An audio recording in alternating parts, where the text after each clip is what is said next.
Before I go into this video, please subscribe to be a part of our community. All you need to do is just subscribe. Let's go. The scent of vanilla-scented candles filled our bedroom as I folded my husband's shirts into neat stacks. Our anniversary was just a week away, and I had spent the entire afternoon planning a surprise. 15 years of marriage.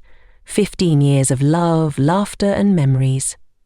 I had ordered a custom-made photo album with all our special moments. Our wedding day, the birth of our children, our vacations, and the small, everyday joys that made up our life together. I imagined his face lighting up when he saw it, his arms pulling me into a warm embrace as he whispered, "I love you more than anything." That was the kind of man he was, kind, devoted, and loving. At least, that's what I thought. Then, my phone buzzed. A message notification. A number I didn't recognize. "You need to see this. Your husband isn't the man you think he is." My heart pounded. My fingers trembled as I clicked the attached video. At first I thought it was a mistake, maybe a clip from a movie. But no, the setting was all too familiar. Our favourite hotel, the one where we celebrated our anniversary every year. And the man in the video? It was him. My husband. The father of my children, the man I had given 15 years of my life to. But he wasn't alone. A woman, younger, dressed in a red satin dress, her hands draped around his neck, pressed her lips against his. I dropped the phone. My body went cold. This wasn't real. This couldn't be real. I blinked, trying to clear my vision, hoping I had imagined it. But when I picked up my phone again, the video played on, cruel and unrelenting. I watched as my husband, my loving, devoted husband, whispered something into the woman's ear. She laughed, touching his face, looking at him the way I used to. Bile rose in my throat. I wanted to scream, to throw the phone across the room, to wake up from this nightmare. My mind raced with questions. How long had this been going on? Who was she? Did he love her? Did he love me? And then came the worst thought of all. Had our entire marriage been a lie? I clutched my chest as pain tightened around my heart like a fist. The room spun. Memories of our life together flashed before my eyes. Our first date, the way he held me when I was scared, the promises he made, the future we planned. All shattered in an instant. I took deep, shaky breaths, trying to steady myself.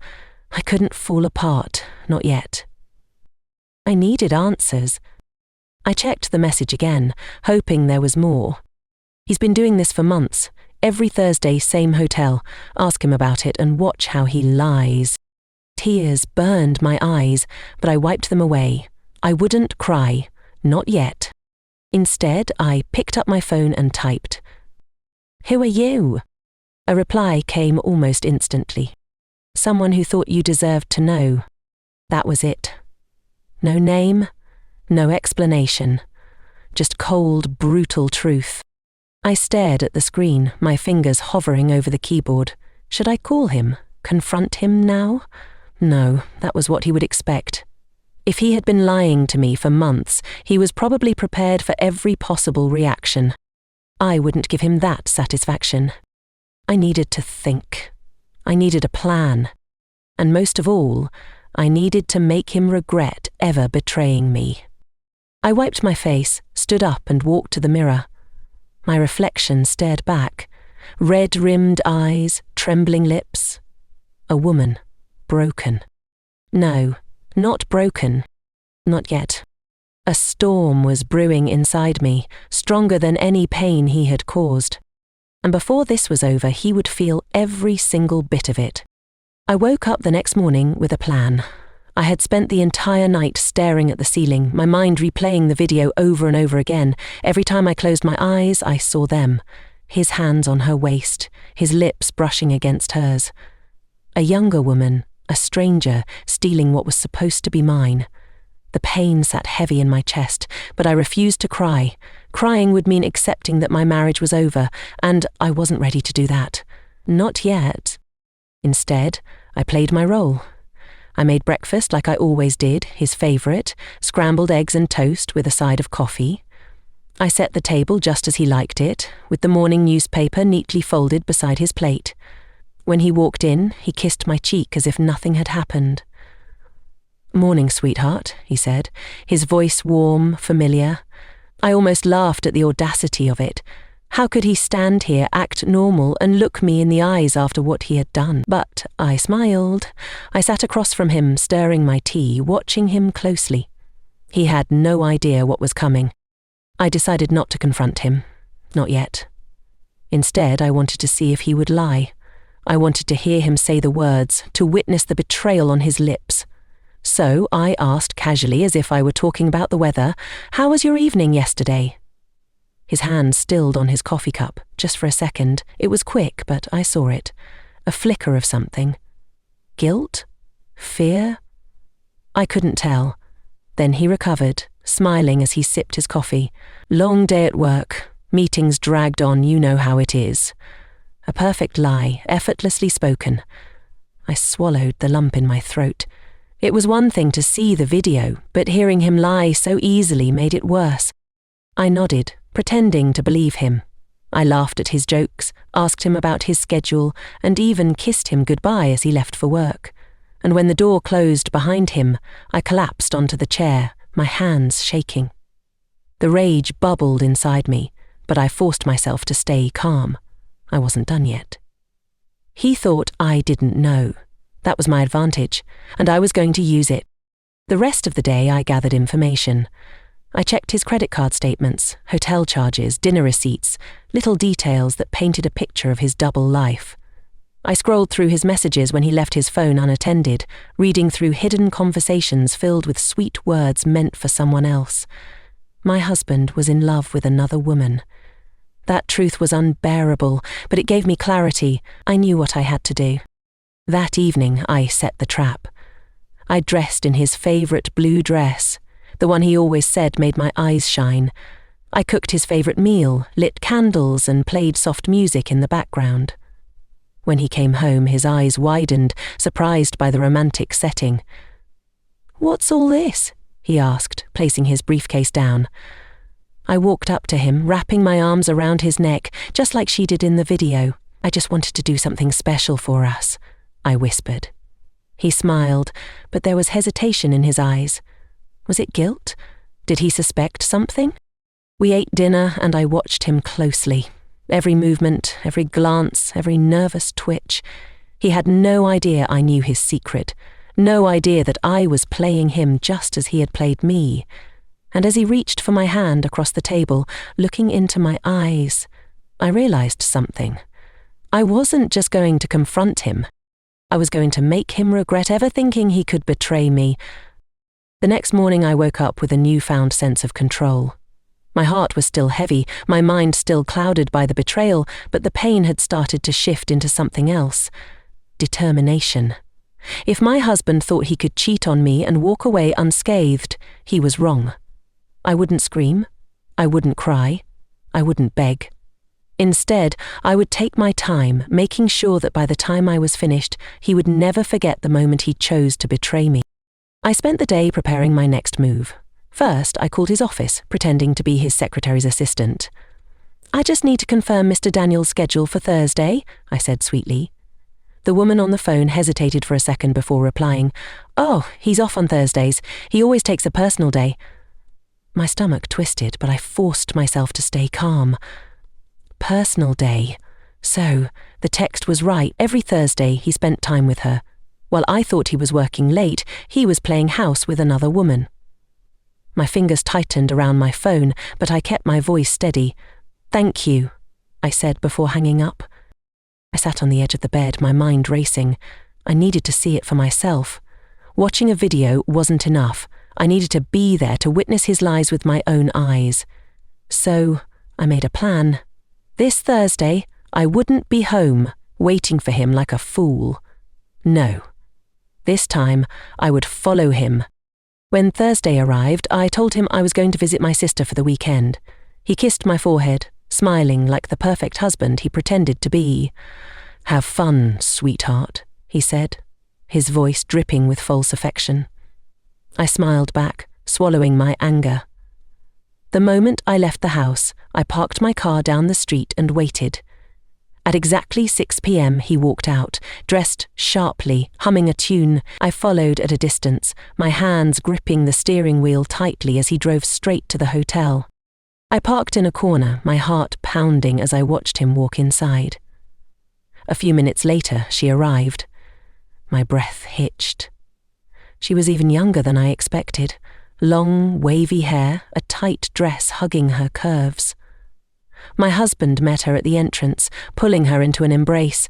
He whispered something into her ear and she laughed. The sound felt like a dagger to my chest.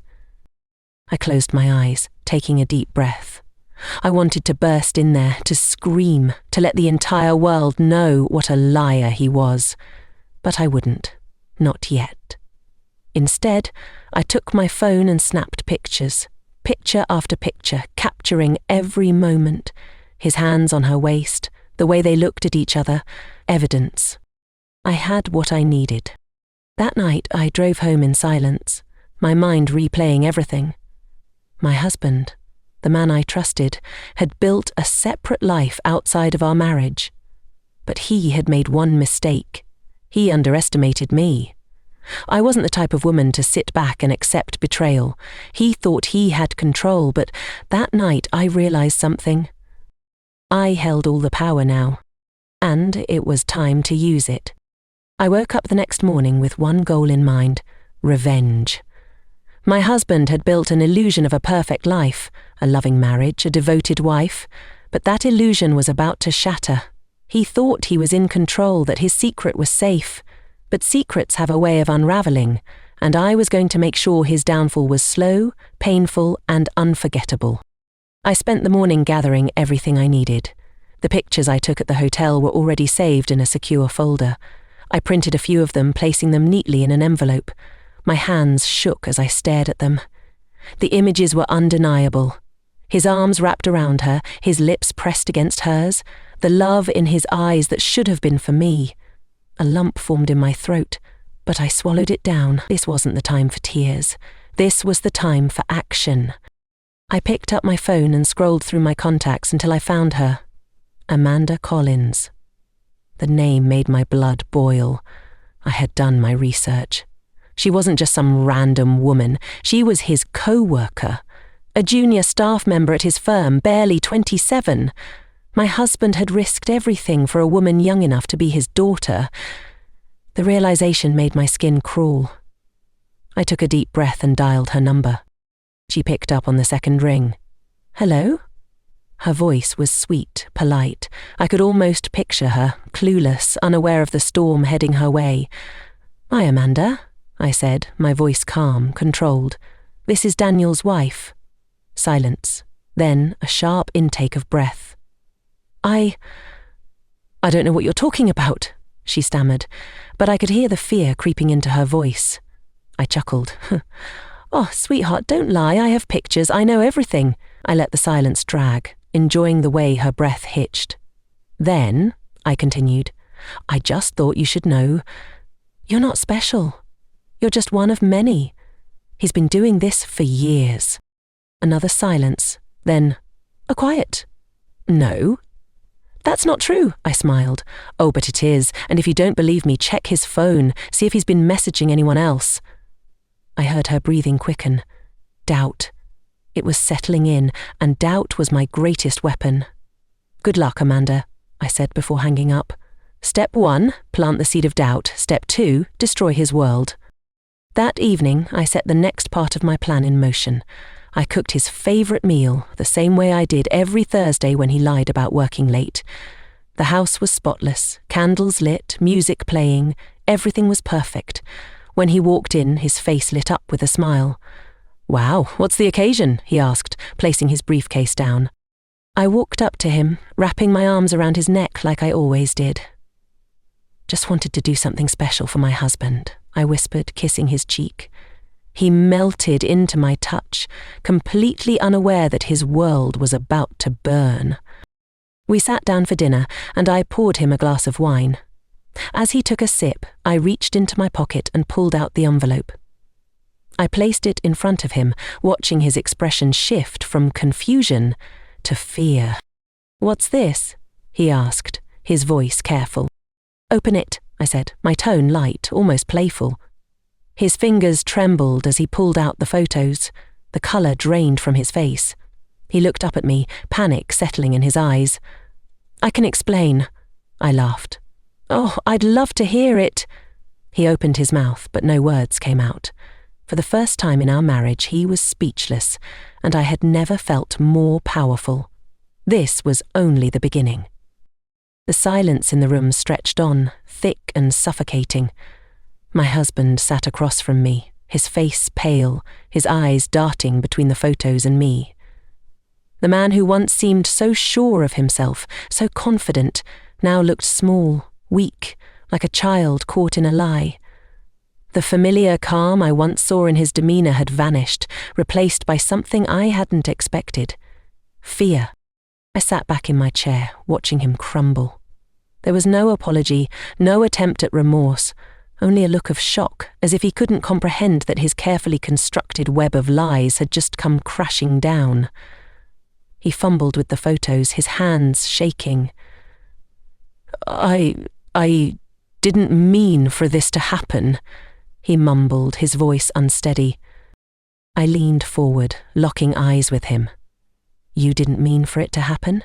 You've been lying to me for months. You've been betraying me behind my back, and now you're telling me it was all a mistake?" He opened his mouth, then closed it again, as if searching for the right words. The same words he had said to her, no doubt. The same empty excuses he thought would absolve him. But I wasn't falling for it, not anymore. "You're not even sorry, are you?"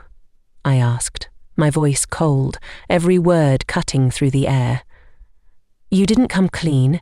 You didn't confess. You got caught, and now you're scrambling to save yourself. But I'm not going to let you off the hook so easily." He shifted uncomfortably in his seat, his gaze dropping to the table. "Please, just hear me out," he pleaded. "It wasn't supposed to happen like this. I never meant to hurt you." "Don't lie to me," I snapped, my anger flaring. "You never thought about me, about what we had. You were too busy with her, pretending I didn't exist. You thought I wouldn't find out, didn't you? That I'd just keep playing the perfect wife while you destroyed everything we built." His shoulders sagged, and I could see the guilt finally starting to seep through. But it was too late for that. He had already crossed the line. I stood up, pacing the room, trying to keep my emotions in check. I didn't want to show him the extent of the hurt he had caused. If I did, he would win. He had already stolen my trust, my dignity, but I wasn't going to let him have my power too. "You know what hurts the most?" I asked, my voice barely above a whisper. "It's not the affair. It's the lies. The fact that you thought I was so stupid that I wouldn't figure it out. I trusted you. I believed in us, and you threw it all away for what? A few stolen moments with someone who doesn't matter." His eyes flickered with shame, but I wasn't done. "And now you want to sit here, pretend like nothing's wrong, like everything is fine?" I grabbed the envelope with the photos and shoved it in his hands. "Look at it. Look at the mess you've made. This isn't just about you anymore. This is about us, about our family, and you've broken it all." His breath hitched as he stared at the photos in disbelief. "I'm so sorry. I never wanted to hurt you. I thought I could fix it, but—" "Fix it?" I interrupted, a laugh escaping my lips, bitter and dry. "How do you fix something that's already been destroyed?" The tears in his eyes finally started to fall, but they didn't move me. I had seen enough. He had already broken my heart once. I wasn't going to give him the chance to do it again. "I want you to leave," I said quietly, the words tasting like poison on my tongue. He looked up at me, his face contorted with a mix of disbelief and desperation. "What? No, please, we can work this out. Just give me a chance." "No," I said firmly. "I've given you enough chances, and I'm done." I watched as he sat there, his tears staining the photos in his hands. But there was no sympathy left in me, only a deep, aching resolve. I would never let him have the power to hurt me again. "Leave," I repeated, my voice unwavering. And with that he stood up slowly, his shoulders slumped, and walked out the door. As the sound of his footsteps faded into the distance, I felt a strange sense of peace settle over me. It was over. And it was time to rebuild. The house felt eerily silent after he left. No footsteps in the hallway, no rustling of his briefcase, no deep voice filling the space. For the first time in 15 years, I was alone. But instead of feeling empty, I felt lighter, as if a weight had been lifted from my chest. I stood in the middle of our living room, staring at the remnants of the life we had built together. The framed photos on the shelves, our wedding day, the birth of our children, the vacations that once felt magical. A cruel illusion. I walked over to one of the pictures, tracing my fingers over the glass. My smile in the photo looked so happy, so real. Had it all been a lie? The air felt thick with memories, but I refused to let them drown me. I grabbed a box from the closet and began collecting everything. His clothes, his shoes, his cologne, the little notes he used to leave for me in the kitchen. They all went into the box, one by one. It wasn't just about removing his things, it was about reclaiming my space, my life. When I reached our bedroom, I hesitated. The bed still smelled like him, like us. A lump formed in my throat, but I swallowed it down. No more tears. No more mourning over a man who never deserved me. I stripped the sheets, replacing them with fresh ones. The scent of betrayal had no place in my home anymore. Then I sat down and took a deep breath. This was just the beginning. I had cut him out, but now I needed to rebuild myself. And that started with making sure he felt every ounce of pain he had put me through. I picked up my phone and scrolled to his mother's number. She had always adored me, always told me I was the best thing that had ever happened to her son. Well, now she was about to find out the truth. She picked up on the second ring. "Oh, sweetheart, how are you?" Her voice was warm, loving, just as it always had been. "I'm okay, Mama," I said, keeping my voice steady, "but I need to tell you something." She sensed the shift in my tone immediately. "What's wrong?" I exhaled slowly, gripping the phone tightly. "It's about Daniel. He's been cheating on me. For months." Silence, then a sharp intake of breath. "No, that can't be." I let the truth sink in. "I have proof, Mama. Pictures, messages." I confronted him, and he had nothing to say. I asked him to leave. I heard the hurt in her voice, the disappointment. "I raised him better than this," she whispered. "You have been nothing but a perfect wife to him." That was all I needed to hear. I wasn't crazy. I wasn't imagining things. I had been faithful, loving, and devoted, and he had thrown it all away. "I just thought you should know," I said, "because I'm done protecting his image." Her voice was filled with emotion. "You did the right thing, my dear, and whatever you need, I'm here for you." A lump formed in my throat, but this time it wasn't from sadness. It was from relief. After I hung up, I sat back and let out a breath I didn't realize I had been holding. One step at a time. That was how I would heal. That was how I would move forward. I wasn't going to let him ruin me. No, I was going to make him regret ever betraying me, and I was just getting started. The morning after Daniel left, I woke up with a sense of clarity I hadn't felt in months. The grief, the shock, the confusion, they were still there, lingering beneath the surface, but something else had taken their place. Resolve. I wasn't going to be the woman who cried herself to sleep over a man who had already moved on. No, if he thought he could shatter my world and walk away without consequences, he was mistaken. This wasn't just about getting even, it was about making sure he understood the depth of his betrayal. I got up, dressed in the sharpest outfit I owned, and looked at myself in the mirror. No more sadness in my eyes, no more hesitation. Today, I was going to take the first step in reclaiming my life. The first stop was my lawyer's office. I had spent years building a life with Daniel, supporting him, sacrificing my own dreams to help him achieve his, and now I was going to take what I was owed. Divorce him, I told my lawyer the moment I sat down, "and make sure I walk away with everything I deserve." My lawyer, a sharp-eyed woman named Rebecca, nodded.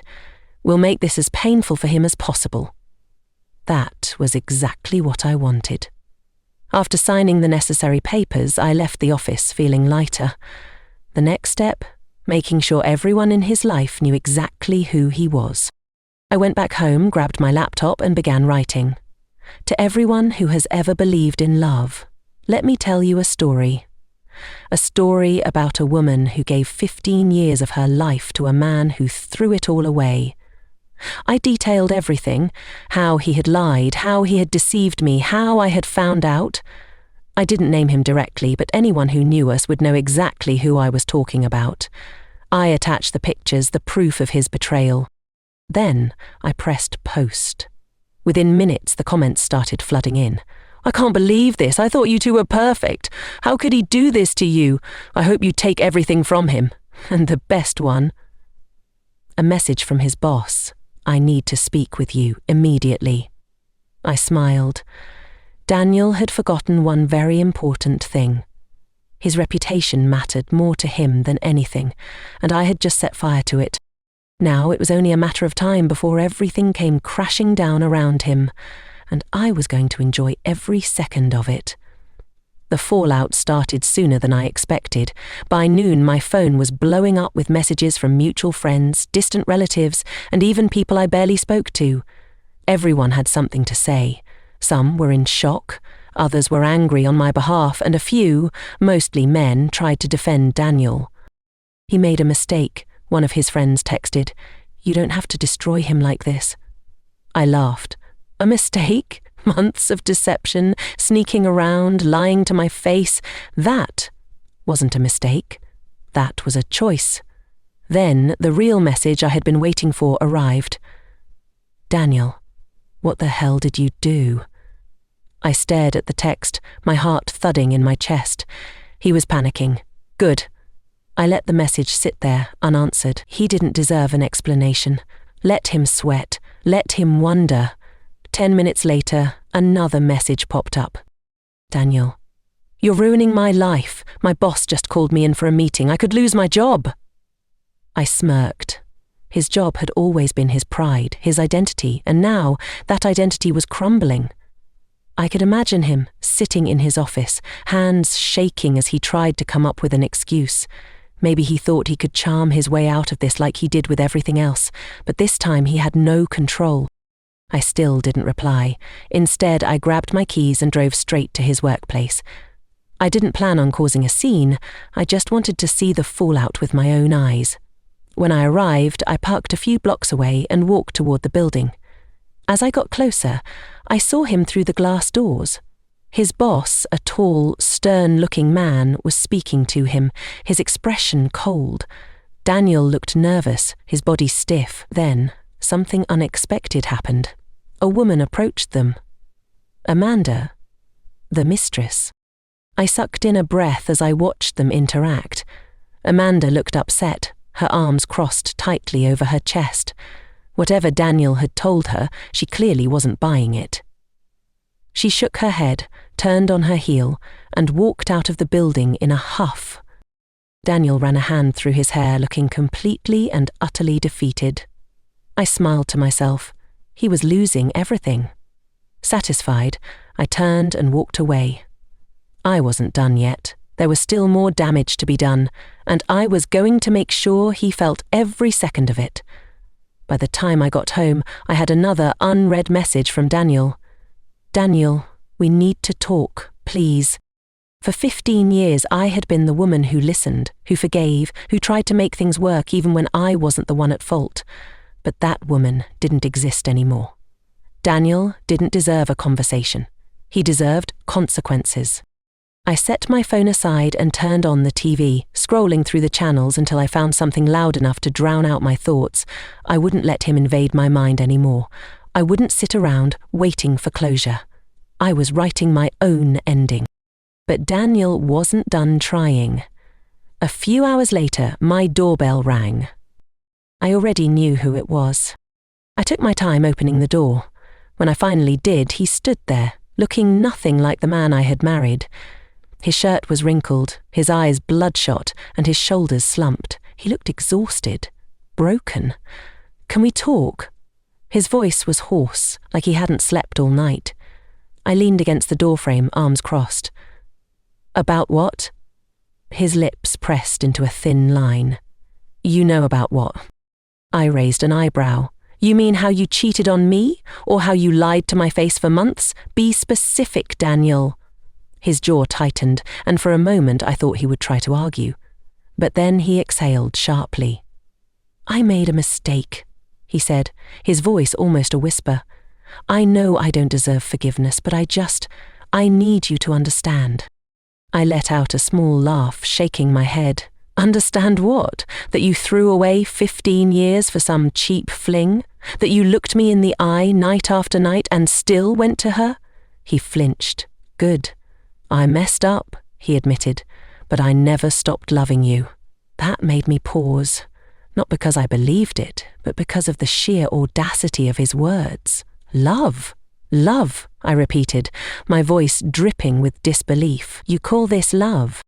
Daniel ran a hand through his hair, frustrated. "I was stupid. I let things get out of control.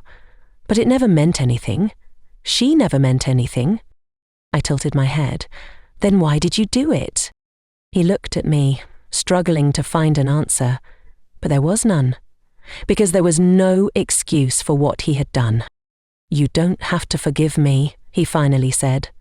"But please, don't destroy me."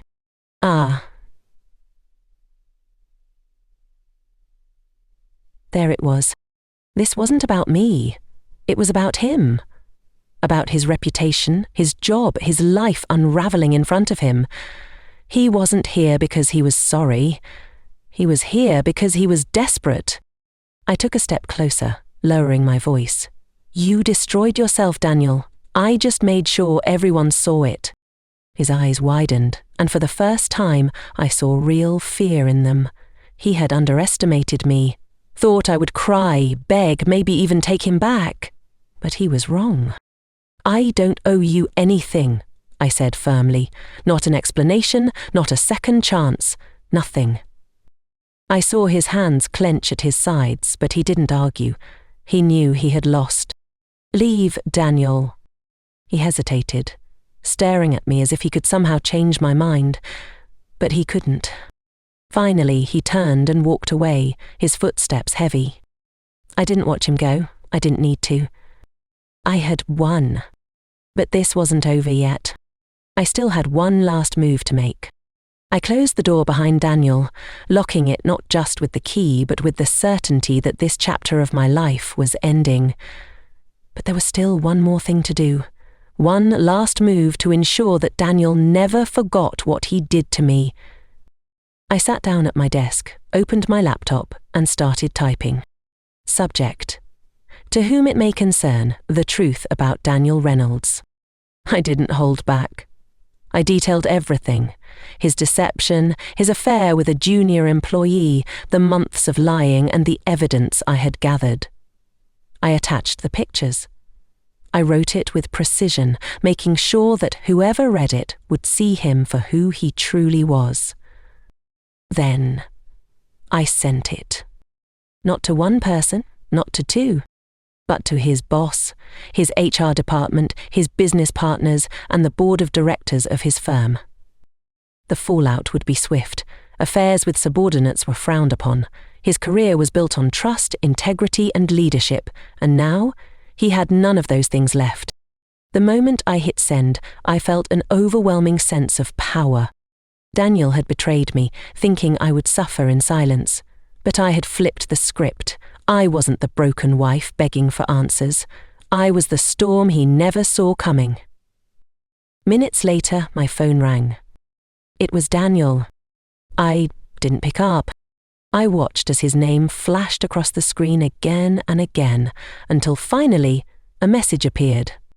"Daniel, what did you do? They just called me in. I could lose everything." I smiled. "Good." I typed back a single response. "Me, now you know how it feels." and then I blocked his number. There was no need for further conversation. I had said everything I needed to say. And now it was time to move on. Daniel was spiraling and I knew it. By the time the sun set, I had already received 3 emails from his company. The first was a generic HR response confirming they had received my complaint. The second was from one of his business partners requesting a meeting. And the third? A forwarded message from his boss. Daniel Reynolds has been placed on immediate leave while we conduct an internal investigation regarding misconduct. Further updates will follow. I leaned back in my chair, exhaling slowly. I had expected fallout, but not this quickly. Daniel had built his entire career on the image of a respectable businessman, a leader in his field. Now, that image was crumbling. I imagined him sitting in his office, sweating through his dress shirt, desperately trying to come up with an excuse that would save him. But there was no excuse. Not for what he had done to me, not for how he had humiliated me, and certainly not for how he had thrown away everything we'd built. I closed my laptop, satisfied.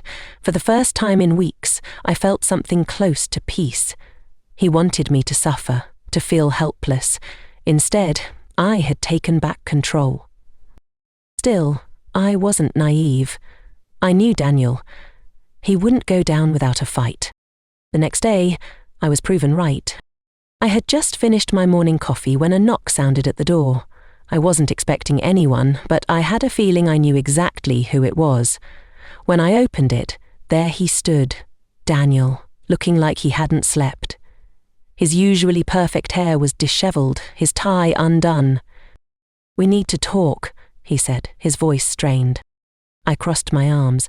"We already did." "Not like this." He stepped forward, but I didn't move aside. "Please," he added, "just hear me out." I studied him for a moment. He was unraveling. Good. But I wanted to hear what he had to say. I stepped back, allowing him in. He walked into the living room, hesitating before sitting on the couch. Our couch. I didn't sit. I didn't want to be anywhere near him. He rubbed his hands over his face before looking at me. "You went too far," he said. "You?" I laughed, cutting him off.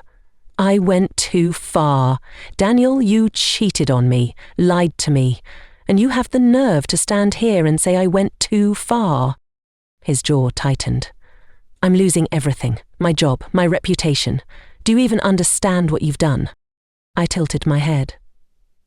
"Oh, I understand perfectly. You thought I'd sit in the corner and cry while you moved on with your life. You thought I'd let you destroy me. But guess what, Daniel? You underestimated me." He exhaled sharply, shaking his head. "I never wanted this." I rolled my eyes. "But you wanted her, didn't you?" Silence. That was all the answer I needed. I sighed, suddenly tired of the conversation. "Why are you really here, Daniel?" He hesitated. Then, finally, he said, "Because I don't know what to do." His voice cracked, the weight of his mistakes finally settling on his shoulders. "You were my home, and now I don't have one." For a brief second, I felt something. Pity, maybe. But it vanished as quickly as it came. "That's not my problem anymore," I said softly. "You made this bed. Now lie in it." His eyes searched mine, maybe for mercy, maybe for hope. He found neither. And then, for the first time since this all began, I saw it. Realization. He had lost me. For good. Daniel sat there, staring at me as if he could somehow reverse time, erase the damage, take back the betrayal. But there were no second chances. No amount of regret could undo what he had done. The man sitting in front of me was not my husband, not anymore. I folded my arms, keeping my voice steady. "What exactly do you want from me, Daniel?" He let out a heavy sigh, rubbing his hands over his face. I just need you to stop." His voice was weak, desperate. "The emails, the messages, My boss is considering firing me. My reputation. Your reputation? I scoffed. That's what you care about, not what you did to me, not how you humiliated me. He hesitated, and that was answer enough. Daniel was here to save himself, not to make things right. He wanted my silence, not my forgiveness. I shook my head. You don't get to ask me for anything. You lost that right the moment you decided to betray me. His eyes darkened. So what? You're going to ruin my entire life just because of one mistake? I felt my anger rise. One mistake? I repeated. You didn't just trip and fall into another woman's bed, Daniel. You lied, you hid, you built an entire world outside of our marriage, and now you're upset because you're facing the consequences? He clenched his jaw, his frustration growing. I already lost you. Isn't that punishment enough? I stepped closer, my voice low and firm. No, Daniel. Because losing me was a privilege compared to what you deserve. Silence stretched between us. He looked at me then, really looked at me, and I saw it. Fear.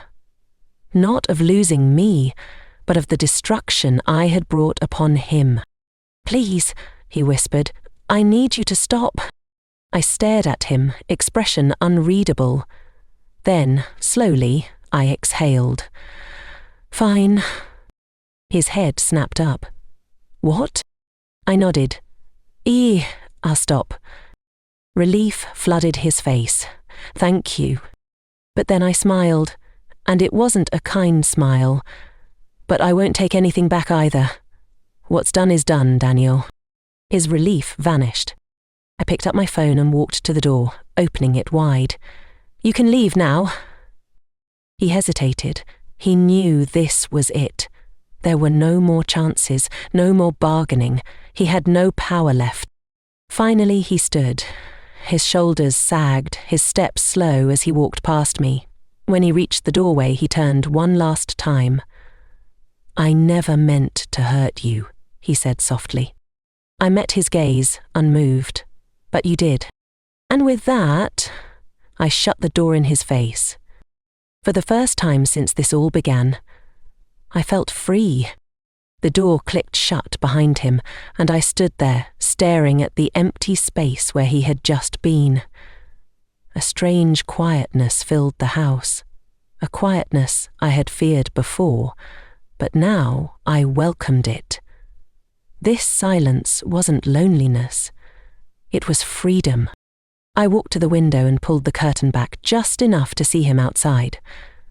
Daniel stood on the sidewalk, his shoulders hunched, his hands stuffed into his pockets. He looked lost, defeated. He lingered for a few moments, as if waiting for me to change my mind, to open the door and call him back. After a while, he sighed and walked away. I let go of the curtain and turned back to my living room. There was no dramatic feeling of triumph, no rush of victory. Just peace. For 15 years, I had built my life around him. I had made sacrifices, put my dreams on hold, convinced myself that our marriage was something worth fighting for. But now, I saw the truth. The real fight had always been for myself. I sat down on the couch, staring at the framed pictures still on the shelves. One by one, I picked them up and placed them in a box. I didn't need reminders of a past that no longer served me. As I reached the last frame, a picture of us from our honeymoon, I hesitated. There we were, smiling, young, blissfully unaware of the storm that would come years later. I ran my fingers over the glass before turning the frame over, removing the photo. I folded it in half, then again, until his face was gone. Then I threw it away. It was time to start over. The next morning, I woke up feeling lighter. The bed didn't feel empty. It felt like mine again. I brewed my coffee, sat by the window and let the warmth of the sun fill the space around me. For the first time in a long time, I wasn't waking up for someone else. I was waking up for me. And that was the best feeling in the world. The first thing I did was change the locks, not because I thought Daniel would come back. He knew better, but because it was symbolic, a new key, a new door, a new beginning.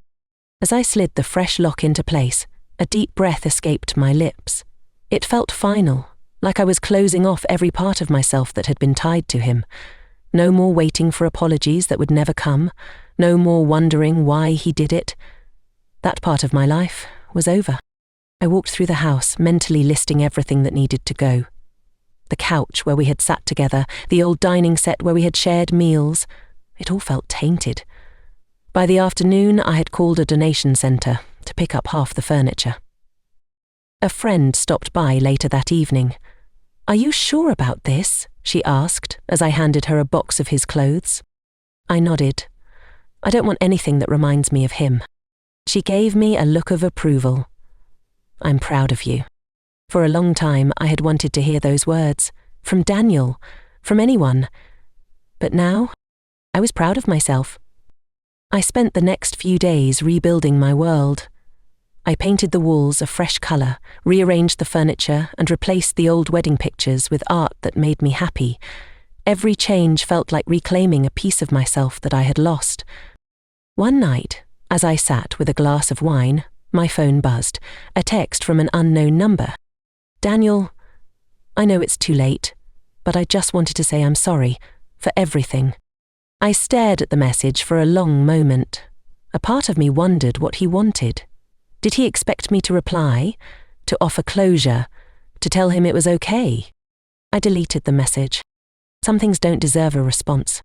I wasn't looking back. I was moving forward. The morning air felt crisp as I stepped onto my balcony, a fresh cup of coffee in my hands. The world outside looked the same. Cars honking, neighbours rushing out for work, the usual hum of life. But everything felt different. I felt different. For the first time in years, I wasn't waiting for someone. I wasn't wondering where Daniel was, what he was doing, if he was thinking of me. His absence wasn't a wound anymore. It was a relief. I took a slow sip of coffee, letting the warmth settle in my chest. Today was a new day. And this time, I wasn't spending it for anyone but myself. As I got ready for the day, I made a mental list. I had put my career on hold for years to be the perfect wife, the perfect partner. Now, it was time to focus on me. I opened my laptop, searching for opportunities I had once ignored. It was scary, starting over, but exciting too. A message popped up from a friend. "Brunch this weekend, just us girls." I smiled, typing back, "Absolutely." A knock on the door pulled me from my thoughts. I wasn't expecting anyone. When I opened it, a delivery man stood there with a bouquet of white roses. A living room for Mrs. Reynolds. My stomach twisted. I took the flowers, already knowing who they were from. A small card was tucked between the petals.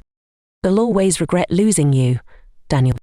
I stared at the card for a long moment, then, without hesitation, I tossed it. And the flowers into the trash. Daniel was my past. I had no room for him in my future. As I stood there, the weight of everything finally lifting, I realized something. I wasn't just surviving. I was living. And for the first time in a long time, I was free. The end.